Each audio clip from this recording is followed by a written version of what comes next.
Good morning, good afternoon, or good evening to everyone. No matter where you are in the world, we have registrants actually across several time zones. Very glad to have you here today. I'm actually today in Northern California, and Paul Rippey, who will be our main presenter today, is in Portland, Oregon, right up the street from me. I'm actually in Northern California with Jeffrey Ash. We're doing some work on looking at U.S. savings programs, and very interesting few days. And Paul might want to say something about this later, but he's just on his first share out of a savings group that he's organized in Portland. But later on, I promise, in early 2014, we will have a webinar that will focus on U.S.-based savings groups or savings models. Really an exciting growth area. Before we launch into today's webinar, I want to make a few quick announcements. There is going to be a very interesting webinar sponsored by the SEEP Network on Wednesday, October 23rd from 12 to 1 o'clock Eastern Time. This is going to be advertised on the SEEP website. The title is The Evidence-Based Story of Savings Groups, a Synthesis of 7 Randomized Control Trials. To be very interesting to look at some of the extensive research that's done. Megan Gash from Freedom from Hunger and Kathleen Odell from Dominican University have put together this research synthesis, and we'll be talking about what these studies found. And then at the end of the webinar, Michaela Kelly of PLAN will offer some commentary. So don't miss that. We'll post it up on our website to let you know about it. You can find it on the SEEP website. Also want to let you know about our next webinar. We're going to take the month of November off because I'll be in Tanzania for most of that time for the SMDP, which I'll talk about in a minute. But on Wednesday, December 11th, we'll be sponsoring the next SMDP webinar, Social Enterprise and the Triple Bottom Line, with Drew Tolchin from Social Enterprise Associates, looking at some really interesting work that's being done on the whole social enterprise, social business sector.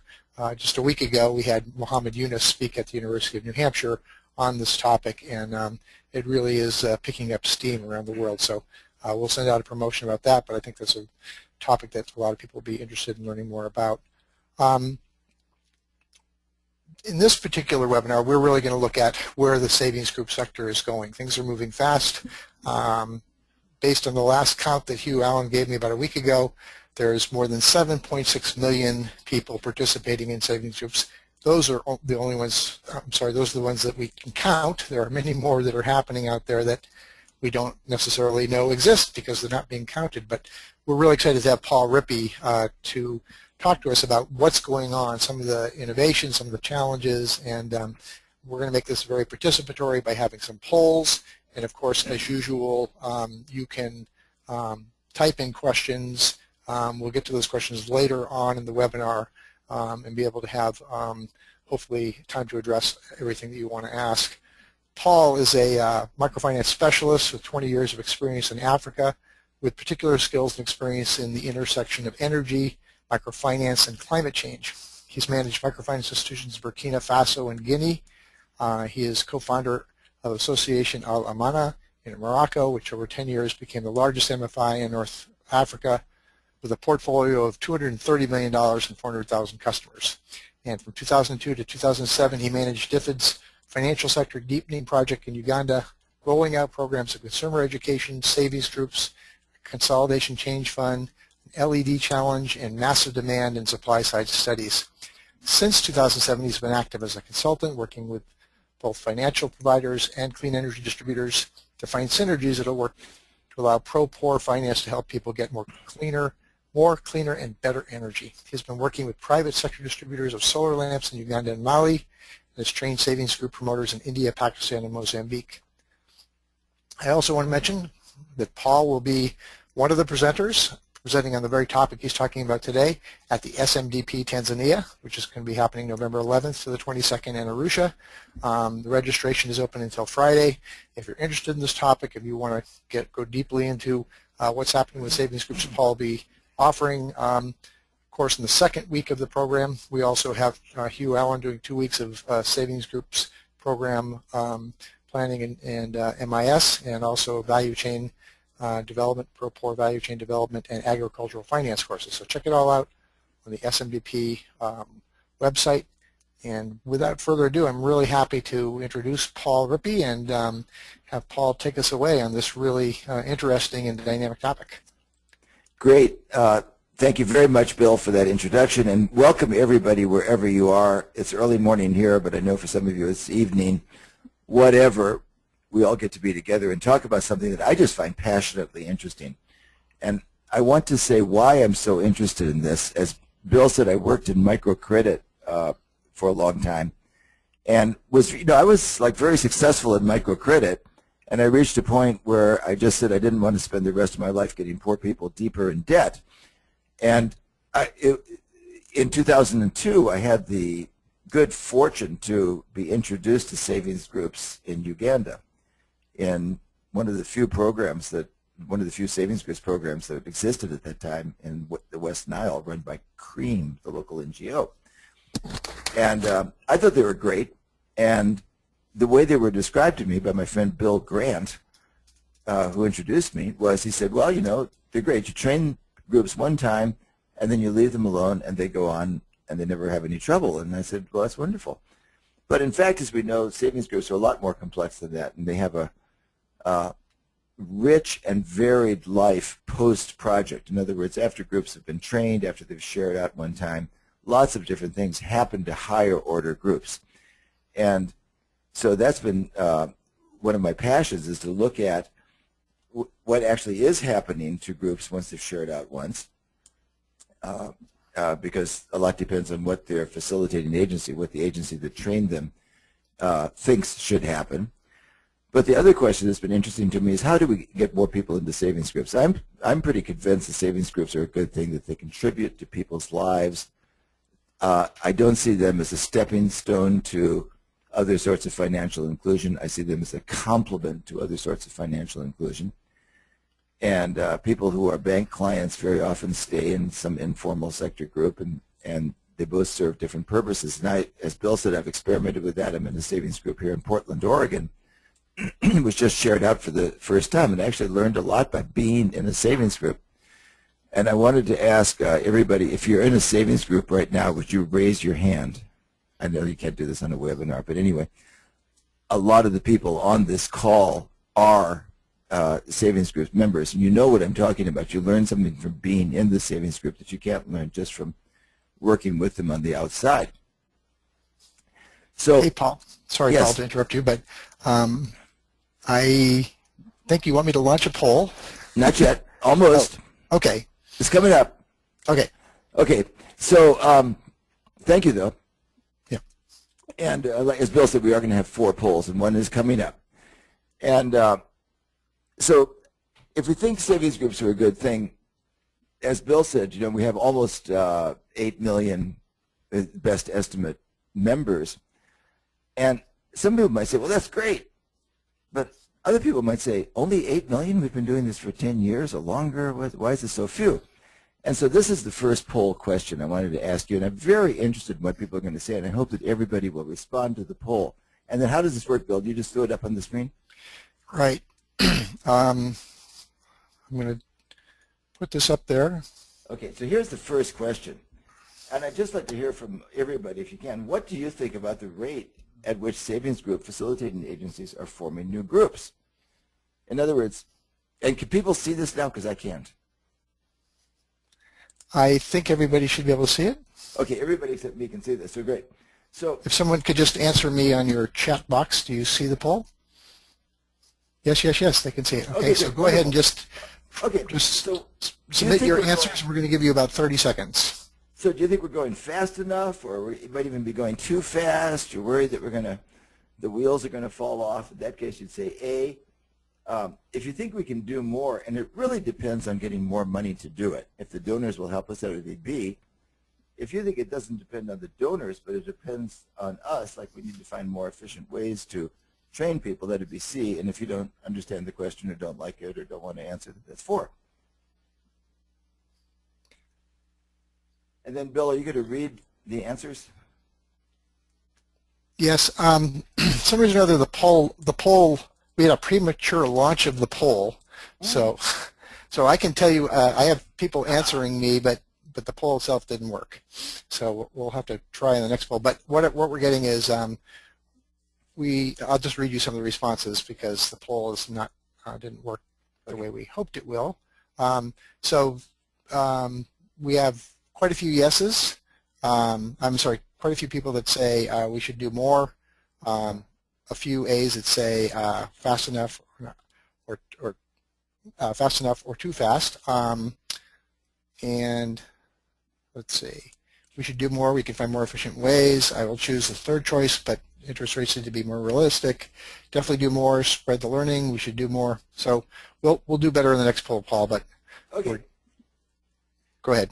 Okay, well that's good. Well, I mean, I suppose if I had asked that question, if somebody had asked me that question, I would have sort of balanced between 2 and 3. I mean, I think there's obviously a role for the donors, but I do think that we can be more efficient. And in the last couple of weeks, I've had the experience. The last couple of months, I've been in both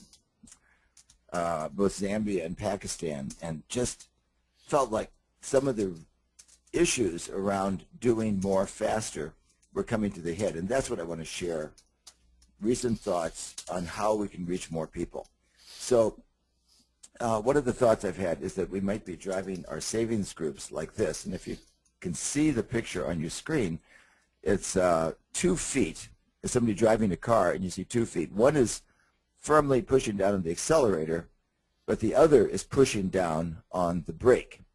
Because it's occurred to me that even though we all want to go faster, we're doing some things which keep us from going faster, which in fact are braking us. Now, there's 2 things you can do in this situation. One is you can give it even more gas and try to go, but that's going to burn out the engine if we still have our foot on the brake. So what I want to talk about in this presentation or this webinar is ways that we might take our foot off the brake.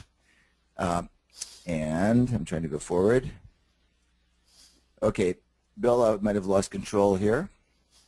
Oh, there we go. Sorry. So you all know the distinction between the information and the industrial economy. But just to remind you, since the Industrial Revolution up until the 20th century, we lived in what we now historically call the industrial economy. And sort of the mood of the industrial economy was scarcity. And here's why. If I have, let's say, a manufactured object like a camera, and I give my camera to Bill Maddox, then that's great. He's got a camera, but I don't have it anymore because I gave it away, so I don't have it. So the logic was either or. Either he has it or I have it. But as you know, we've been moving into the information economy where the mood is one of abundance because the logic is different. If I take a picture, a photograph with a camera, and then I send that photograph to you, you have it, but I still have it. And if I put it up on Facebook, then hundreds of people can see it. And if I put it on Savings Revolution, the website, then thousands of people will see it. So the mood of the information economy, where we're sharing information rather than manufactured goods, is one of abundance, and both you can have it and I can have it. So if that distinction is clear to you, I want to ask a question. This is another poll question. Where would you put savings groups? Are they part of the industrial economy or are they part of the information economy? And again, I'm very curious what you're going to say. Is the poll question up? Yep. Okay, so how would you classify savings groups? Do you think they're part of the industrial economy, part of the information economy? Are they partly in one, partly in the other? Or if you don't like the question, say number 4. And I assume everybody can see the poll and that you are able to vote. If you are not able to vote, please let me know in your question box.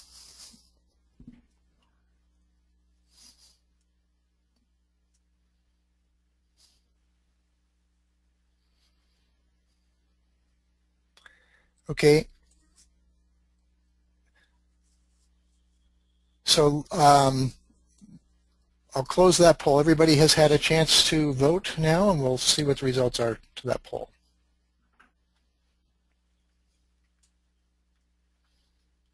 Oops. sorry, I'm really just on the learning curve in this poll thing here. Here we are. Are you in the industrial economy or the information economy? I'm kind of caught between, you know. All right, now we see that 7% say they are part of the industrial economy, 38% say they are part of the information economy, 49% they are partly in industrial and partly in information, and 7% don't know, doesn't apply, or they don't like the question. Okay, very good. Okay, well, thank you very much for that. That's interesting, and I would be part of the majority on this. I think they are, for me, savings groups are mostly in the information economy, but I think they have one foot still in the industrial economy, and that's what's holding us back. That's going to be one of the points of this webinar.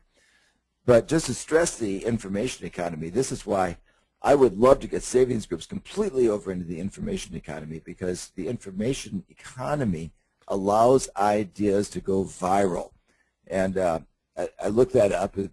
When an idea goes viral, it's a phrase we use, but I've never seen it defined.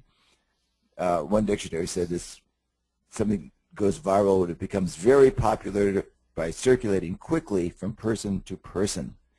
And if you can see your screen, I have 3 different kinds of things which have gone viral. In the lower left, you have M-Pesa, the Kenyan mobile money product, which went viral partly because people loved it, but it was also pushed a lot by extensive advertising. Purely commercial product, and commercial products often have advertising behind them, helping them increase their virality. The lower right-hand corner, you have this performer named Psy, who did a video called Gangnam Style. Many of you have seen that, which became the largest Facebook film video ever, and just passed around. People were imitating it. Very strange little movie thing, and 1 billion people looked at that video. And then in the upper right, you have a political idea going viral. And I love these old photos of women campaigning for women's suffrage, or the right to vote, because, of course, nowadays, almost everywhere in the world, it's assumed that, of course, women can vote. And yet, even 100 years ago, this picture is from 1912. 100 years ago, it was a controversial idea. And it's interesting how that idea has just spread. Now, that took decades maybe before it became common, but nonetheless, the revolutionary idea of women being able to vote spread quickly. So my question, relatively quickly, because it changed long-standing patterns. So again, I come back to this question. We've been working on savings groups intensively for 10 years. Why haven't they gone viral? And I propose to you that if we don't go viral, if we just stay with this normal project-based savings group expansion, we will never reach everyone. There's just not enough money, there's not enough time. And when I say there's not enough time, in some countries, I think maybe in every country, even the very successful countries where we're doing savings groups like Kenya and Uganda, we're not keeping up with population growth. And I remember when I first started working with savings groups, and I had the real privilege of working with CARE Uganda. I was the donor then, and CARE Uganda had the largest, fastest growing project anywhere at the time. They trained 120,000 people in 18 months. And everybody said, oh, that's wonderful. But I pointed out that the population went up 1.5 million during that same time. So even the great projects are lagging way behind population growth. We're not going to reach everyone. We're not going to fulfill the possibility unless we can go faster. There's probably demand for 100 million members in Africa alone. It's just going to be impossibly expensive to reach people, that many people, if we depend on grant-based funding the way we're doing it. So what can we do differently? Where is our foot on the brake? And I have, if you can see this slide, I have 3 barriers, and you can only see the first one. You see the other ones are just peeking out just to keep you interested here. So we'll see what the other 2 are. But the first barrier, and I think these are barriers we either need to get over or at least reduce the height of, if savings groups are to go viral, that is, spread spontaneously and reach 100 million people or more. And the first one is complexity of share out.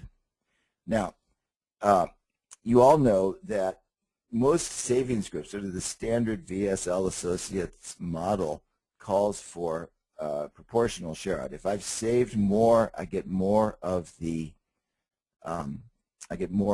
shared income and earnings from the group through fees and interest.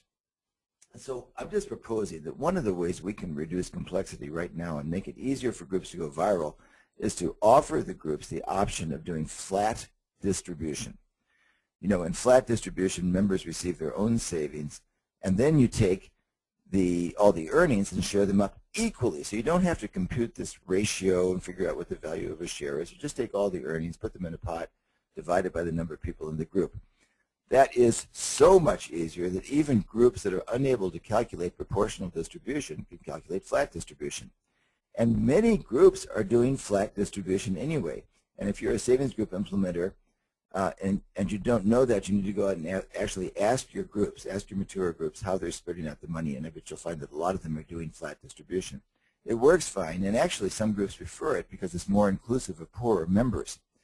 Now, I don't have a lot of time to argue for this position, but I want to ask you if we're on the same wavelength here. So the third poll question is, and can we get that up, is how important do you think it is for savings groups to use proportional distribution, where members who have saved more earn more at share out? And if you think that's very important, just say A. If you think it's desirable but it's not essential, you say B. If you don't care and your groups can do it, whatever works best for them, whatever they choose, that would be C. And again, if you don't like the question, you can say, you'll say D. So is that question up, Bill? Bill, have I lost you? Yeah. Sorry, Paul, I had my mic muted. It is, yeah, and we have 54% voting, but it's ticking up there, 59% voting. So people are at it. So just give us a few more seconds here. Keep voting, folks. We like your votes. Voting is good. 70% have voted. This is so democratic. Keep voting. I am so curious. We're getting a better turnout than the U.S. president. That's right. Right. Well, we have 83%. We have better choices in the U.S. presidential election. No gridlock here. We're not going to close down government or the webinar. All right. So we have about 84% voted. Let's show you what people have done. The poll is closing. All right, so to the question, how important do you think it is for SGs to use proportional distribution? Members who have saved more earn more at share out. 32% say it's very important. Proportional distribution is essential. 36% say it's desirable but not essential. 25% say they don't care, groups can choose what they like, and 8% don't know, don't care. Okay, Good question. That's cool. That is cool. Well, thank you very much. That's very interesting. And here's a request I'm going to make to you. If you're in the first two categories, maybe it is really important. Would you send me some evidence that it's really important? And just like, why do you say it? If the only reason you think it's very important is because somebody told you it was really important, that's not enough. But if you've seen out in the groups where groups do it a different way and it doesn't work, show me. And this is a serious question because I don't know. I've seen groups doing flat that seems to work fine, but whatever. So, but I'd love to hear from you, and you do have my email. In fact, I'd love to have a discussion about flat and proportional and savings revolution. But I just say that if we can do flat distribution, it's so much easier for the groups. Then you don't need, a lot of groups cannot do proportional distribution by themselves. So the choice for proportional means we need to keep sending somebody to help them forever. And that's one of the ways we have our brake on the pedal. Now, so I'm just going to move on past that very interesting question of how we do distribution. And each one of these, by the way, is more controversial, so don't leave. Hey, Paul? Yes?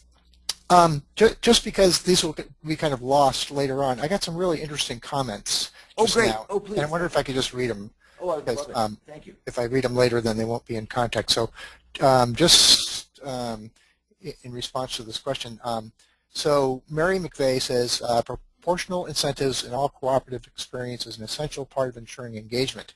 Mwema Chichinga says the groups I work with in Kenya, oops, just disappeared. The groups I work with in Kenya, it's bouncing around, so many people are commenting here. Hold on, sorry. The groups I work with in Kenya prefer to save according to their capability. They expect to get returns based on their savings. And Mwema has shared an email address I can share with you later, Paul. As for Malawi, savings have gone viral. This is from Hector Malazita. As for Malawi, savings has gone viral just after 2 years from the time I got introduced to the savings group approach. Communities are able to access loans. Savings group members are able to challenge banks and other microfinance enterprises that lead out with the higher interest rates. Wow, that's great. Alfred Hamanzaripi says flat savings have been there since 1999, e.g. CARE, Zimbabwe's rural microfinance. Communities preferred this, unlike the current drive pushed by more promoters. Christine Mangana says, answer C had the wrong word. It's not that we do not care, but we should let groups decide what they want to do with their money. Good point, Christina. Good. Thank you, Christina. Yeah. We should provide, sorry, my question box is bouncing around here because we're getting all these comments. I won't read you everything, Paul, because I know I move on, but question 3 was not specific enough. Yes, I think overall the issue of proportional share has to do with how much a culture values equality versus community. Very good point from Smita Donasmete. Carol Davis says the groups I work with in Uganda have varying levels of savings and want to be compensated for the amount they have invested. They are serious about this. Carol has left her email address. Will Kendall says if a group has a social mission that is more important than its financial mission, then it might be fine to do a flat distribution. Christine Mangana says the groups we work with, even with illiterate members, they choose the way they wish to save and wish to share according to their savings. They understand this. Mary McVeigh says economic and social diversity helps in social and non-savings related economic activities. And Soyana Salu Sub says the groups would like to share based on their savings and of course earnings equally. So there's just a bunch of great comments I wanted to share with you. Wonderful. Thank you guys so much. Listen, by the way, I'd like to, if it's okay with everybody, if it's not okay, write to Bill, but I would love to put those answers up on Savings Revolution. I think that is such a, there's so many good and thoughtful answers. By the way, and I'm not doctrinaire about this, and I'll tell you, in my savings group that shared out, our Constitution calls for proportional distribution. And we got down to the end, and just as we were sharing out, we decided to do it flat. So, whatever, you know. But I'm just pointing to the complexity that comes. If a group is able to do proportional distribution, that's great. And but some groups just aren't able to do it, and I think sometimes better than. Anyway, I'm just throwing out that option of flat. And I only think it should be an option, and certainly proportional has to be an option. Okay, so I'm going to move along and try to be controversial without being strident here. The second thing I think that keeps savings groups from being from going viral is the cost of kits. By kits, I mean boxes, passbooks, bowls, calculators, pens, rulers, and all that. And I think so. When I ask the question, how do we make kits affordable?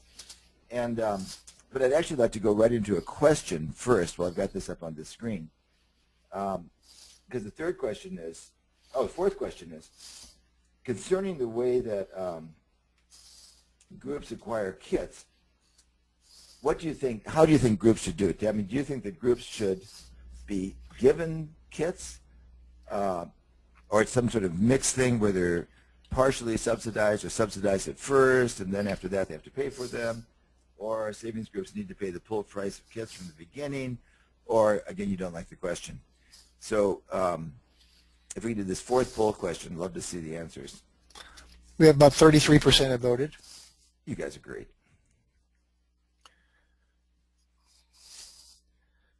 About 50% have now voted.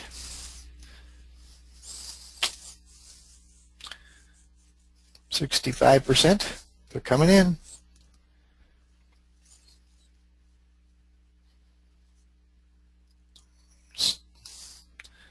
Okay, we're kind of plateauing here in the early 70s. We're going to wrap it up very shortly.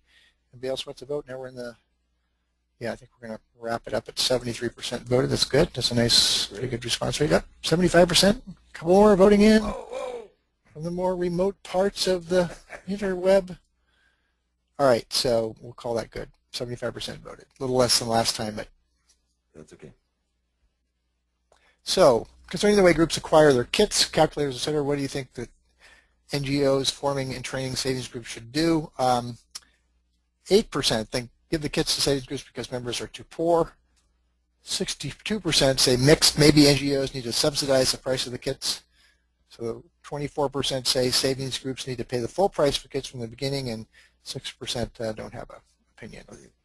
That is great. Thank you all for that. By the way, so if you have written comments about that and send them to Bill, and it's okay with you for me to post those with your name on Savings Revolution, can we do that, Bill? Is there any problem?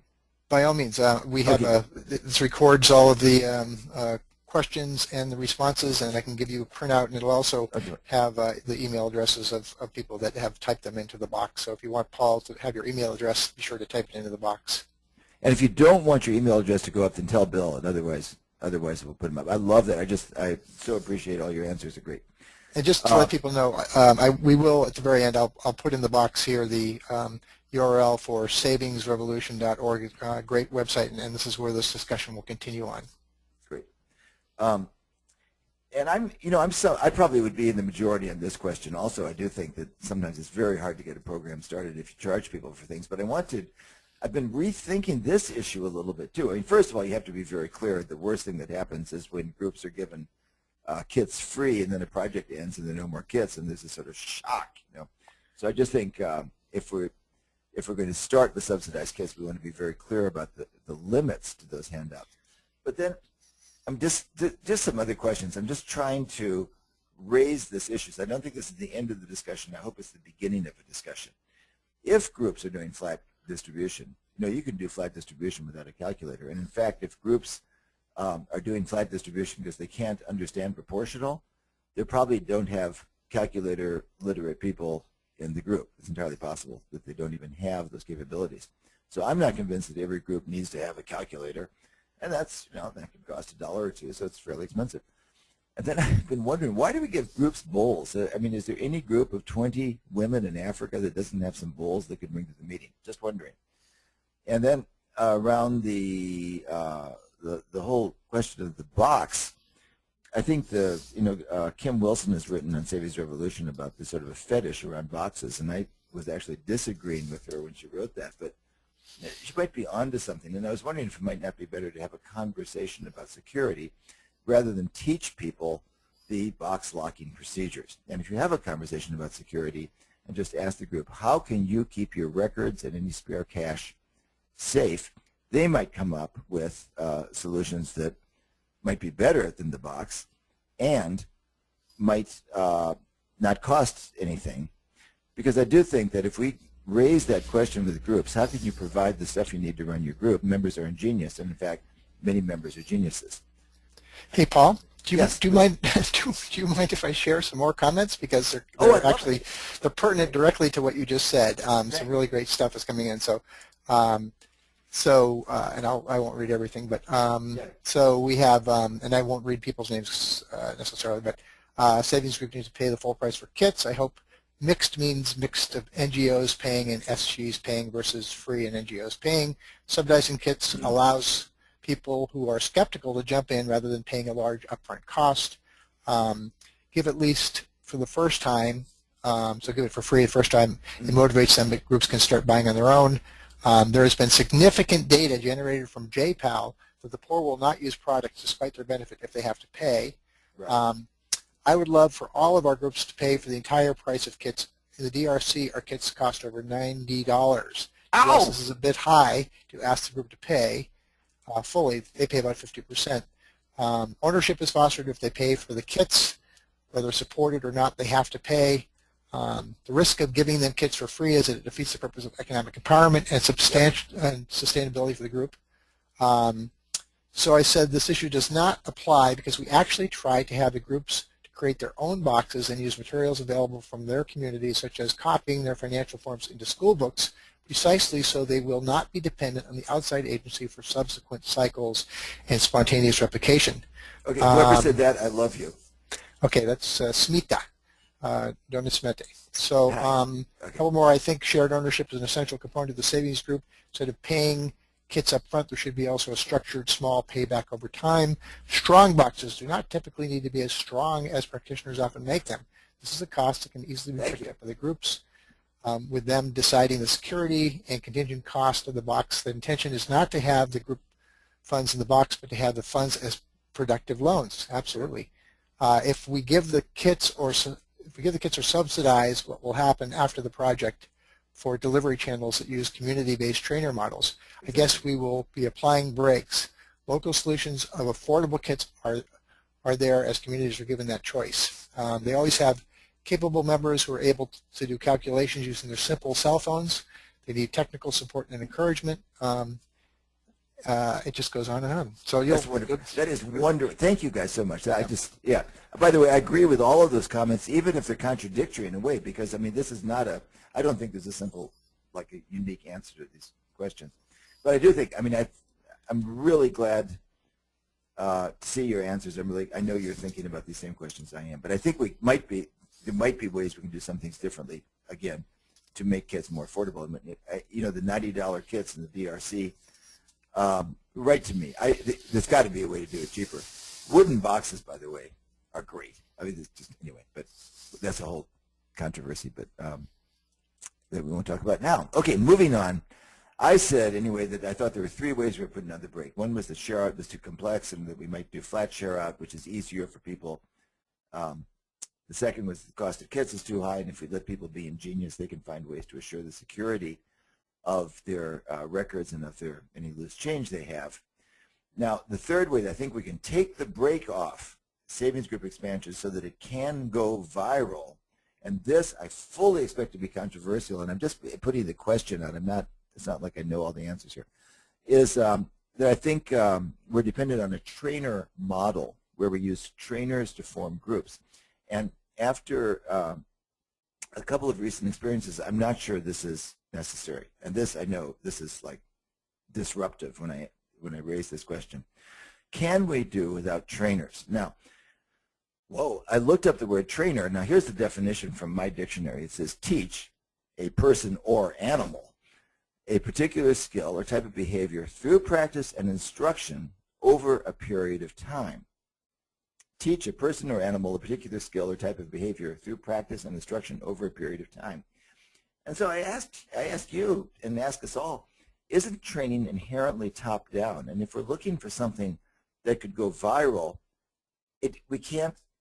training doesn't have anything to do with going viral. How can anything go viral if it needs training? You've got Gangnam Style, 1 billion hits on YouTube, and there weren't any Gangnam Style trainers. It passed from person to person, or it passed from video to person, but there was no training. If you look at political movements, like, again, like the women's right to vote, there weren't any trainers involved. It just passed from person to person. And as long as we depend on trainers to form groups, then our ability to expand is dependent to some extent on donors. Now, let me contradict myself right now. I know there's a lot of work being done with fee-for-service trainers.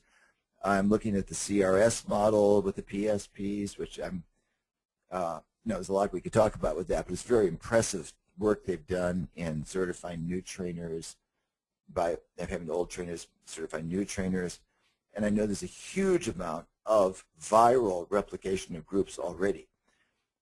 Again, though, I'm saying that since we introduced savings groups with a trainer model, that is a bit of the break. And I just want to share with you 2 experiences I've had recently in which groups might be formed without trainers as such. And the first is I just had the real privilege of working in Pakistan with the Aga Khan Rural Support Project.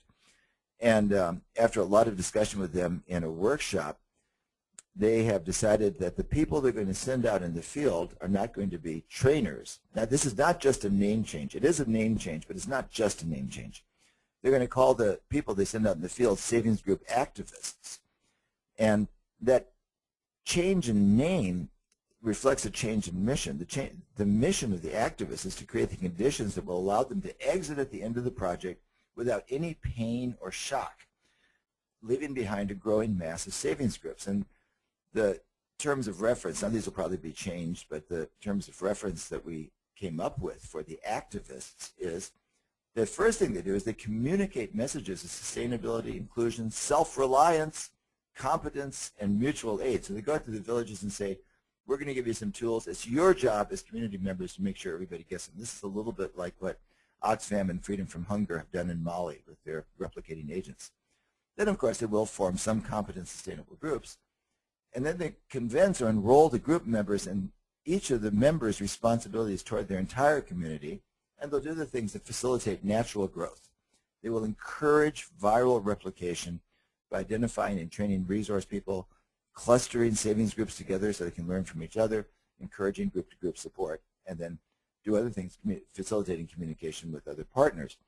So it's just a shift in emphasis from trainers as people who carry knowledge to activists who go out there, distribute some knowledge, but make sure that that knowledge keeps growing. They sort of come in with their exit strategy. Shift in emphasis. Second way that I've seen recently to possibly do without trainers is to go digital. And if you can see this picture, this is from Kenya, and this is sort of like the race. On the right-hand side, you have a traditional passbook being filled out. It's a good Kenyan 10-share passbook there. It's Kara Kenya. And on the left, you have the FSD e-recording app being used. And FSD Kenya started with, has developed a cell phone app called e-recording. By the way, if you have an Android phone, you can download this today for free from the Google Play Store. I encourage you to do that. Just get the app and play with it. And that's then you can form your own opinion. And please leave ratings on the Google Play Store. The last time I looked, I had the only rating there. So let's get in there and write your evaluation. And but here's a picture of two different screens on two different sizes of cell phone. Paul, is it called FSD Kenya e-recording app? No, I'm sorry. It's just called e-recording. Look for e-recording. Okay. Yeah, e-recording. And then so the e-recording app just does all 100% of all the bookkeeping. It's very flexible. You can use it if you use shares, if you use variable savings amounts. The first thing you do when you set up the e-recording act is you list all the members in the group. That takes a few minutes. That takes a while. But then after that, you write your constitution in the app. You say this is how much you can borrow, what a share is worth if you use shares, what if there are penalties or fines, what the loan period is, what the interest period is. It does all of this. At the end of the cycle, and you just record all the transactions, and very quickly you run through it tells you who the next member is to save and pay back and social fund and all of this. You can even have extra funds because some groups have more than one sort of social fund. At the end of the cycle, it will compute share out. It takes a couple of seconds to compute share out, and some of the care agents, even if the group's not using the app, they show up with the phone and they let the phone compute the share out just because it's so quick and easy. This can replace all of your passbooks, all of your ledgers, and eventually it will actually will replace the whole MIS. It's because it records every transaction, keeps it safely in the cloud. You got to back up. People have lost their phone, used another phone, downloaded all the information. There's a lot to say about this, and this is written up a bit on Savings Revolution, if you look for that. And I was just thinking, now look, Paul, this is designed. Sorry, yes, please. Question? Yeah. Because I'm getting it for three people. Is the app available in other languages besides English? No, not yet. There is so much. Thank you for that question. That's great. There's so much to do yet. I mean, this is just. And I think FSD is still considering it beta, because before you start releasing something that's going to handle people's money, you want to make sure that it's 100% reliable. There's no problems with it yet. I mean, that they know about, but they still, before they release it, they're still calling it a beta thing. But that's why I say, download it and play with it. You might want to make sure that it gets this total seal of approval before it becomes your only bookkeeping. Although some groups are using just it now. It's getting out into the wild. But I imagined taking an inexpensive cell phone, loading it with the app, sticking that in a box, and having on the cell phone instructional videos and selling that for $100 and saying you can form your own group. But by the way, I had this idea I was just trying to be provocative. I don't think this is a good idea, but I think it's I think it's a step in some direction. Because one thing I think we can do with the cell phone, and I think this is going to happen fairly soon, is in addition to having the app on there, you can have instructional videos. And I've imagined in Kenya, you'd have a sort of 35-year-old woman named Betty with a nice smile, and she comes out and says, "Hi, welcome. This is the first module. I am going to tell you how to elect the officers in your group." And she just talks you through everything. And she says, "Now, remember, everyone in your group should watch this video, and you can watch it as many times as you want." And if we have that, that will ensure consistency of message like we've never had before. And I know a lot of you have wonderful programs, but I promise you, not all of your members are getting the exact consistent message. There's just, we're dealing with human beings. Your trainers are fallible. They don't always tell everybody everything, even in the best program. And then at the end of the first module, Betty would say, "Now, when you're ready, watch Module 2, and I will tell you how to write your Constitution right in the phone." And then she'll just talk you through there so that everybody gets that. Now, I don't think that's going to replace the human trainer. But, man, that can be a supplement to the human trainer. Because if you give that to the group, the trainer can come and say, "Now, has everybody watched video number 1? What did Betty tell you?" And that way, it cuts down on the trainer's time. The e-recording cut down on the bookkeeping time enormously. I mean, how much time do you spend training people how to record loans, for instance? How much time do you spend collecting data? I mean, if in most programs, it's at least half the time is dealing with all that record keeping. And if we can cut that out, if we can get consistent messages, I think that going digital will be a big step towards viral. And that's, yes, please go ahead. Well, Paul, just because, again, I'm getting some really good comments that I think people would like to hear now rather than later. Okay, good. And I'm done, by the way, so this is the perfect time for comments and questions. Oh, excellent. Okay. Well, Kathleen Stack says Freedom from Hunger actually has an instructional video for forming and managing groups that has been tested in Benin. A comment from Linda DeGeer says, "Not all members have electricity." That's true. Kathleen says it's on a Nokia phone. It's an app that gives visual and audio cues for a person with little education. Katie Doyle-Meyer says, "Is there a need to create training videos that are universal for savings groups, i.e. able to be used across cultures?" Well, the AKF videos that are available are pretty good for that, right? Well, there's a difference. And even Kathleen, thanks for that comment. I just saw Megan Gash, and she told me about the same thing, but I understood that was for training trainers, not for training groups directly, and maybe I'm wrong about that. But the AKF videos also are not intended for the group, they're intended for the trainer. And so while they're aids to training of trainers, I don't see, unless I'm mistaken about the Freedom from Hunger videos, I don't see those as helping to train groups, just helping to train trainers. It's for community, Kathleen says it's for community agents to use. Yeah, exactly. So, and that, which is great, by the way, and please send me a link so I can see them, because I love it. Of course, they're not in French or English, but anyway. And then Michael Felix is asking this question to Kathleen Stack: "Is the Freedom from Hunger video available on the web?" I'll wait for Kathleen to ask that. And then Hector Melizia also says, "Yeah, no, it's not." Hector, can we access those trainer videos? So they're still in pilot testing, Kathleen says. Yeah. So it's in process.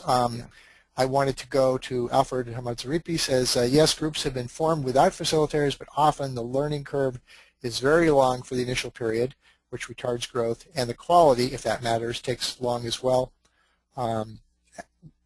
Where a well-trained trainer requires 5 days of intense training and they'll be ready to roll in the second week, the natural growth takes much longer. I believe if we can downgrade and have a critical mass of community-based trainers, including partnering with schools to have children as facilitators as part of the extracurricular, we can be much smarter whether digital or warm body training is a necessity." Great. Good point. Yeah. Sarah Ward says, "Is a full move to electronic relationships where we will get the virality? Is not the relationship, by the way, the VA or the trainer important for the group? Is the ability to ask questions and receive encouragement is important?" Yep. Yeah. So let me just comment on a couple of those, by the way. So somebody asked if this was available and if training videos would have to be in English. And no, I mean, they don't exist in any language. They can exist in every language. And what I imagine is if we get a basic video script that, say, CRS might like to take that script and change it a little bit and say, yes, but remember you're going to want to see your PSP. And maybe a religious NGO would say, would use that script but say, remember to tithe to your church. And if it's in a health program, they might say, okay, here's how you do your group, and remember to use a mosquito net, whatever it is. We can adapt that to lots of uses, and producing a video, if it's going to be seen by hundreds of thousands of people, is very, very inexpensive. I mean, it costs a lot, but if it's because the video can go viral, so it can reach a lot of people. So I think I imagine a lot of customization of videos. Alfred, thank you for your questions. And by the way, I'm like I say, I don't think this is the end of a discussion. I think it's the beginning of a discussion. There are lots of wonderful initiatives out there, and I think to me, it's like, let's do everything. Let's not just do one or two things. So I agree. I do think, that groups that have grown by looking at other groups, there are quality issues and there are time issues, and that's where I think that having instructional videos could vastly accelerate that and assure consistency of message. So anyway, good to hear from you, Alfred. And Sarah Ward, thanks. And like I said, when I propose the training kit in the box, I don't really propose that. I see that much more now as a supplement to a real human being sitting down there. And there's a lot of evidence that instructional video works when you have a facilitator there, even if she just sits there and says, did everybody enjoy the video? Do you have any questions? So I think we can turn a lot of the content transmission over to video, but I think there still is a role for human beings in this. I just wanted to share kind of going from the viral and macro end to the friends and family approach. I got a comment from Hector Maliza who says, I got impressed with a small local group. It made me form a SG in my family, another one at my wife's family members, and another one at my workplace. So it can also be a bottom-up approach. Hector, where do you live? Where are you from? Anyway, that's so cool. It can be, and yeah, that's great. On the question of trainers, Christian Maliza says, on the issue of trainers, most extension workers have trained as knowledge brokers under the innovative systems approach. They should ably be able to handle savings groups and help them develop on their own. Right. Well, I mean, a good trainer isn't a trainer. A good trainer is, I think, more of an activist, if I understood the comment correctly. But I think a lot of our trainers really think that they are repositories of knowledge that they have to met out to groups. I mean, that happens sometimes. And they're more into knowledge transmission than into empowerment. I mean, we've all seen that happen where we create a priesthood of trainers who have the key to how to work a group, and they don't always give away the key. They'll open the door for you, but they won't give away the key. Right. I'm just waiting see if we have any more questions from folks. Here's a comment from Alfred. Is the training model one savings group per session not one of the barriers? Is it effective and efficient to train one group of 10 per session? Back in the late 90s, early 2000, up to 3 groups could be generated from 1 week training. Great. Well, I'll tell you, Alfred, I've had strong disagreements with Hugh Allen about this, who was sort of into, oh no, only train one group at a time. And I think, it depends on the trainer. But they're definitely, and Care in Kenya, they have Josephine up in Marsabit who's out there. She will train 4 or 5 groups at a time. She has a big voice. She has a lot of command. She's very, very experienced. And she says, you sit there, you sit there, you sit there. Now, we're all going to do the election. How's group number 2 going? It just manages the process of training multiple groups at a time. Not everybody can do that, but certainly an experienced trainer can be very, very efficient at that. Interesting. Kathleen Stack has asked the question, Paul, what do you think about the future of mobile money linkages of savings groups and banks?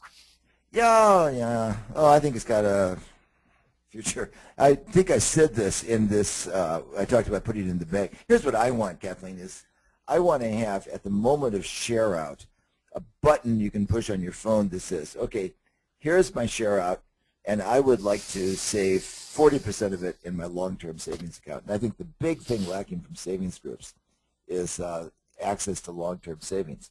Now, I was just up in Seattle at a conference of the Gates Foundation, and I mean, for them, the future of savings groups is electronic bank linkages, and I suspect that'll happen in some places, but I don't.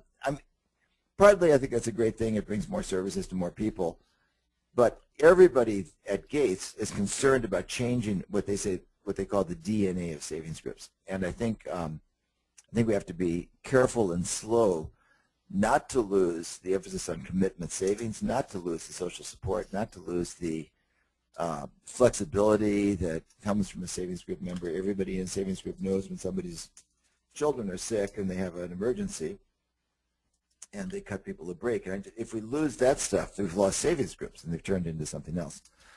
So I think it has a future, but I think we need to be careful that we're not creating a monster in moving towards that future.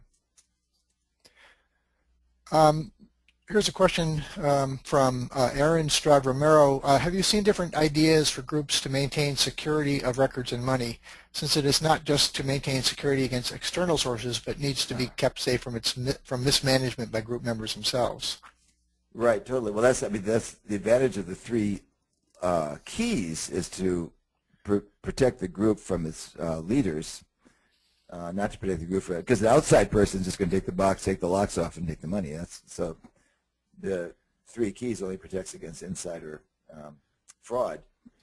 Well, there's the Care cell phone experiment in Kenya, and my understanding is that actually sort of ended and didn't quite achieve its objectives, but I'm not completely sure. Maybe somebody from Care can speak to that question.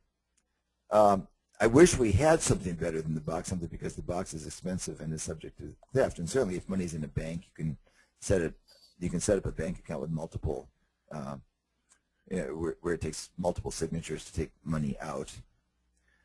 But I think between the box and the bank, I don't have any good ideas, and I don't know if there are any good ideas. Love to hear them. Yeah.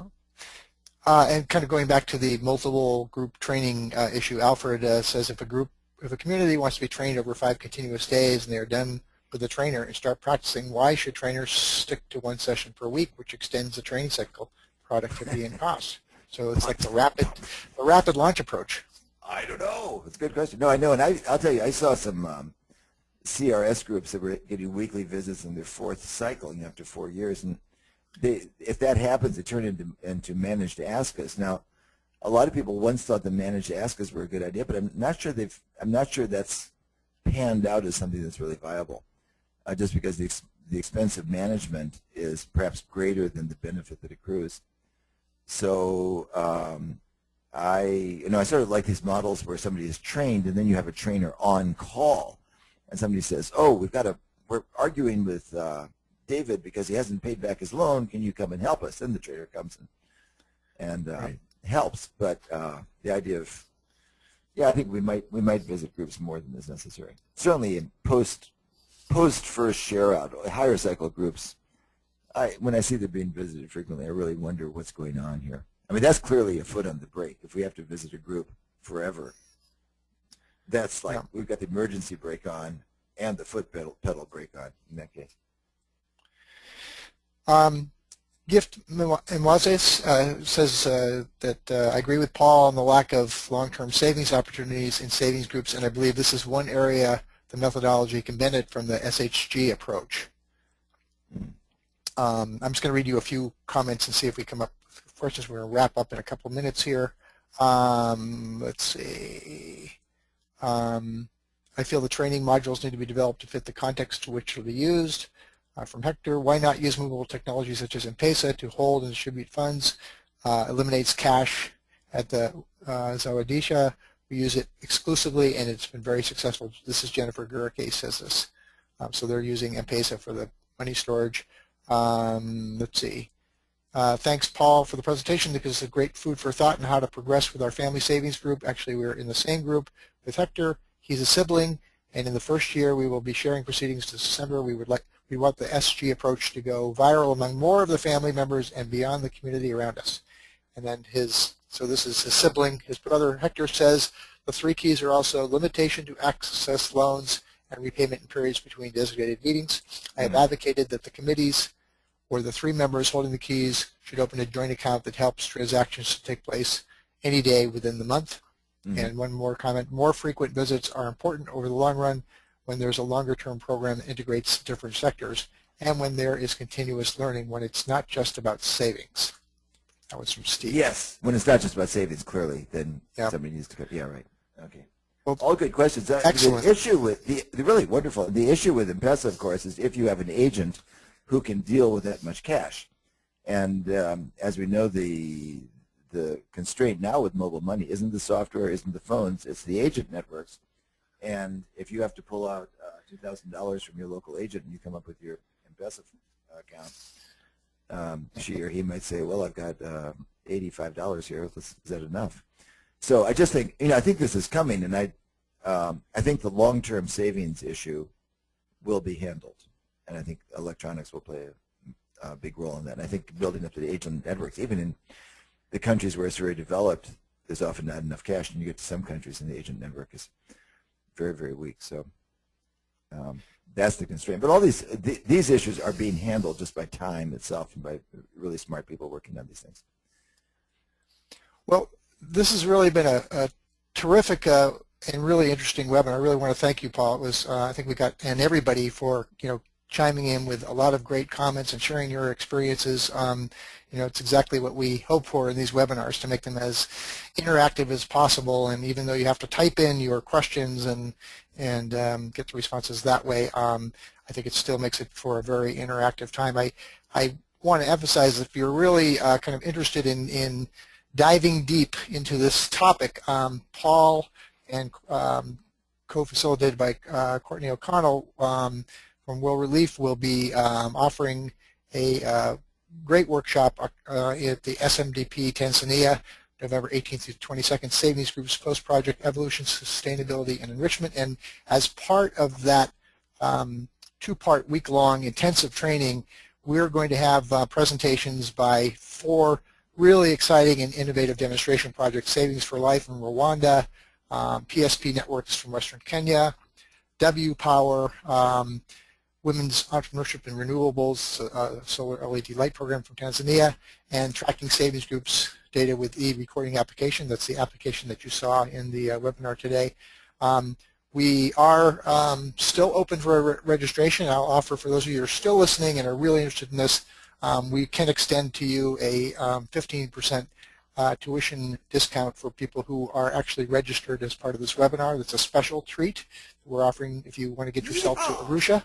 But we're really excited about this workshop and think it's going to be really useful for everyone, and that it'll kind of start a ball rolling with the participants to stay in touch and be able to share what they're learning as we go forward. As I said in the very beginning, the savings group movement is really an exciting movement that's growing virally, rapidly in every direction.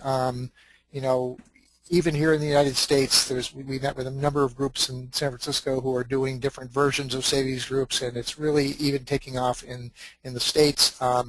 So it really is a savings revolution. It is a global phenomena, and we're just at the beginning of the frontier here. And I'd like to thank Paul Rippey and the other pioneers, all of you included, who were part of asking questions on this webinar, for all your great work, and encourage you to come back and enjoy these webinars and share these webinars. This particular webinar will be posted up on our website in a few days, so if you do want to refer to it or go back and view it again, it will be there, and we will keep hopefully offering high-quality webinars and keeping people connected on this issue. So thanks again, Paul. Thanks, everyone, for tuning in today, and I wish you all a great day, and hope to see you in the future.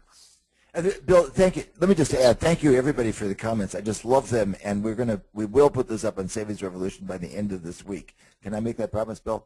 Yes, and I can send you that recording right after the. Wonderful.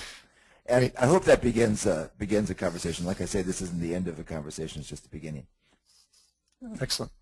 All right. Well, thanks everyone so long, and hopefully we'll talk to you again later on, and maybe we'll see you in Arusha.